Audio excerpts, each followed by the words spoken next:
Hello मित्रों, कैसे हो? उम्मीद करता हूँ आप सब ठीक होंगे। मैं भी बिल्कुल ठीक हूँ। आप सबका स्वागत है मेरे न्यू ब्लॉग रिश्तों में।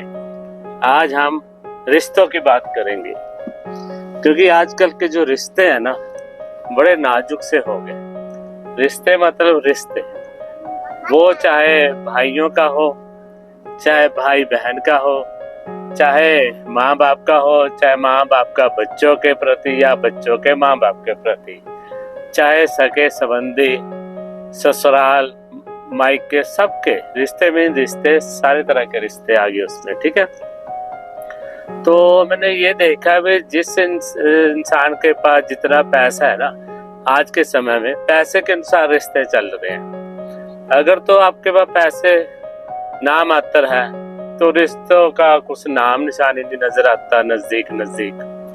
तो अगर आपके पास पैसा बहुत ज्यादा है तो रिश्ते बहुत नजदीक नजर आते हैं। पर जैसे ही पैसा आता है तो उसके साथ उस व्यक्ति में अहंकार भी आता है। तो वो पैसे के कारण, पैसे के अहंकार के कारण अपने आप को नजदीक की जो रिश्ते होते हैं उनसे दूर कर लेता है। ठीक कह रहा हूँ, गलत कह रहा हूँ? तो वो पैसों के कारण रिश्तों की अहमियत नहीं समझता, वो अपने आप को बहुत ऊंचा समझता है। तो छोटे भाई बहन रिश्तेदारों के पास जाने में शर्माता है, उनके पास रहने में शर्माता है, मुझे शर्म आती है, अपने आप को एक अलग महसूस करता है। ठीक है, तो इसलिए मैं तो ये कहता हूँ प्रेम होना चाहिए आपस में, पैसे का नहीं, रिश्तों का प्रेम। रिश्ता कोई भी, मैं बार बार कह रहा हूँ, रिश्ता कोई भी रिश्ते ही है। तो रिश्तों में आपस में ना प्रेम होना चाहिए। तो क्योंकि प्रेम है तो सब कुछ है, वरना प्रेम है। आप मेरा मतलब थोड़ा समझने की कोशिश करना। जब तक हम हैं संसार में, जीवित हैं, तब तक हम प्रेम से आनंद पूर्वक अपना जीवन व्यतीत करें, वरना मरने के बाद तो फ्रेम में जाना ही पड़ेगा। ठीक है, और वो फ्रेम में भी स्टार्टिंग में तो ओरिजिनल फूलों का हार पड़ेगा और उसके बाद वो हार भी नकली हो जाएंगे। ठीक है, और गलती से कभी घर में साफ सफाई सफेदी होगी तो बच्चों ने वो फ्रेम को भी उतार के अलमारी में कपड़ों में लपेट के रख देना है। समझ रहे ना मैं क्या कह रहा हूँ? तो इसलिए मैं बार बार कह रहा हूँ, रिश्तों का आनंद लुटो।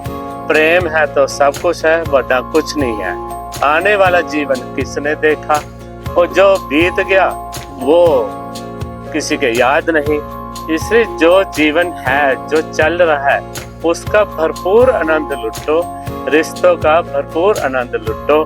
क्योंकि जो आज हमारे रिश्ते जुड़े हुए रिश्तेदार हैं या अपना परिवार है, वो मैं तो ये मानता हूँ जो हमारे पिछले जन्म का उनके साथ रिश्ता था, जो लेना देना रह गया पिछले जन्म का, वो हम इस जन्म में पूरा करने आए हैं। कोई भाई बहन बना हुआ है, कोई माता पिता बना हुआ है, कोई बहू बनी हुई है, कोई बेटी बनी हुई है, कोई बेटा बना हुआ है, कोई सगे समधी बने हुए हैं, कोई ससुराल वाले बने हैं, कोई मायके वाले बने हुए हैं। सब हमारे पिछले पितर लोग हैं, और वो पितर इस जन्म में हमारा रिश्ते निभाकर वो हिसाब क्लियर करने आए हैं। उन्हें रिभु वर्मा है, ये इसका रिश्ता भी तो मेरा पिछले जन्म में था। ठीक है ना, आज मैं इसका दादा हूँ और ये मेरा पोता है। बाकी क्या होता है, पिछले जन्म में ये मेरा दादा होएगा, मैं इसका पोता हूँ। जो इसने मेरे साथ करना कराना है या मैंने इसके साथ जो करना कराना है, प्यार मोहब्बत स्नेह कुछ भी, ये सब रिश्ते हैं पिछले जन्म का लेना देना क्लियर करना है। इसलिए समझ रहे हो ना मैं क्या कह रहा हूँ? जो समय बीत रहा है, जो रिश्ते है, उसका भरपूर आनंद लुटो, वरना प्रेम में तो जाना ही पड़ेगा। ठीक है, ओके।